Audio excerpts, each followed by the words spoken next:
Hello friends, myself Hina Khatri. Welcome to Adarsh Vidya. Friends, आज हम BCom same 3 के corporate account subject के बारे में डिस्कस करने वाले हैं. फ्रेंड्स, जैसे कि आप सब जानते हैं, in the lockdown classroom education अभी पॉसिबल नहीं है, तो हमने ऑनलाइन एजुकेशन स्टार्ट किया है. तो ये वीडियो आप अपने सारे फ्रेंड्स को शेयर कीजिए. Okay, let's start. Friends, corporate account में टोटल 4 यूनिट्स हैं. ओके, और चारों यूनिट का जो वेटेज है सिमिलर है 25%. ओके, नाउ कौन से चैप्टर आने वाले हैं. फर्स्ट यूनिट है हमारा valuation of goodwill. Second, valuation of share. Unit 3, bank accounts. And unit 4, liquidators accounts. Okay friends, unit 1 and unit 2 एक दोनों पर डिपेंडेड है. जब तक आपको वैल्यूएशन ऑफ गुडविल नहीं आता तब तक आपको वैल्यूएशन ऑफ शेयर भी नहीं आएगा. ओके, तो फर्स्ट आज हम वैल्यूएशन ऑफ गुडविल के बारे में थोड़ा सा डिस्कस करेंगे. Okay, let's start. First, goodwill का मीनिंग आप सब लोग अपनी स्कूल्स में पढ़ के आए होंगे, but in this college level we are discuss about goodwill in deeply manner. Okay, let's start. Goodwill is the value of prestige of the business. Okay, goodwill business की एक प्रेस्टीज की वैल्यू है. Okay, Prestige, value of Prestige. Okay, goodwill का मतलब क्या होता है कि कोई भी बिजनेस है उसकी प्रेस्टीज की वैल्यू जितनी भी हो वो उसकी क्या होती है, गुडविल. और goodwill is the intangible assets. Okay, now a business which earns more than normal profit possesses goodwill. अब इसका मतलब क्या है कि जो भी बिजनेस नॉर्मल प्रॉफिट जो होता है उससे ज़्यादा प्रॉफिट अगर कर सकता है तो वो बिजनेस में गुडविल है, ऐसा हम कह सकते हैं. Okay, a business which earns more than normal profit possesses goodwill. Okay, जो भी बिजनेस है नॉर्मल प्रॉफिट से ज़्यादा अर्न करता है तो वो बिजनेस में गुडविल है, ऐसा हम कह सकते हैं. ओके, एक सिंपल एग्जाम के थ्रू हम इसका मतलब समझते हैं. ओके, जैसे कि 3 फर्म्स है. ओके, जिसका नाम हमने रखा है A, B एंड C. अब जो C फर्म है वो अभी न्यूली फॉर्म है. ओके, जिसको स्टार्ट किए हुए अभी 1 ईयर हुआ है. ओके, बट ए और बी दोनों फर्म्स है वो दोनों मार्केट में 10 ईयर्स से जुड़े हुए हैं. ओके, 10 ईयर्स से जुड़े हुए. अब इसका क्या होगा कि ए फर्म है वो प्रॉफिट करती है 10 लाख रुपीस, बी फर्म है वो प्रॉफिट अर्न करती है 8 लाख रुपीस और सी फर्म है वो अर्न करती है 4 लाख रुपीस. अब इन दोनों में प्रॉफिट का डिफरेंस क्यों आ रहा है, लेट्स अंडरस्टैंड. क्योंकि जो सी फर्म है वो अभी न्यूली फर्म है. ओके, क्योंकि न्यूली जो कंपनी होती है उसकी मार्केट में अभी कोई रेपुटेशन नहीं है.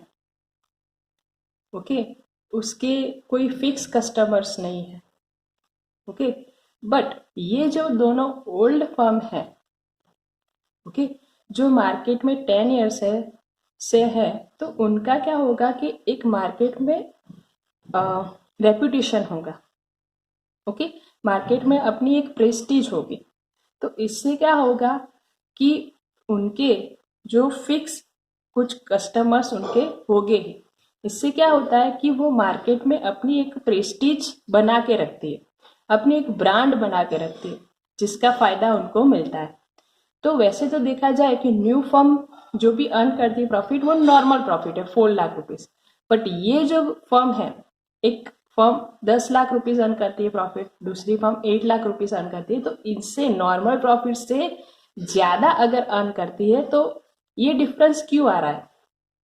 क्योंकि इन दोनों का बिजनेस है बहुत पुराना है, ओके, और उनकी मार्केट में बहुत प्रेस्टीज है, ओके। मार्केट में प्रेस्टीज के अनुसार वो क्या होता है, इनकी रेपुटेशन की वजह से ये क्या होता है कि उनका जो प्रॉफिट है वो भी ज़्यादा होता है, क्योंकि उनके एक फिक्स कस्टमर्स है, ओके। मार्केट में एक उनकी एक रेपुटेशन है, उसकी वजह से क्या होता है कि वो ज़्यादा प्रॉफिट अर्न कर पाते हैं, ओके ओके।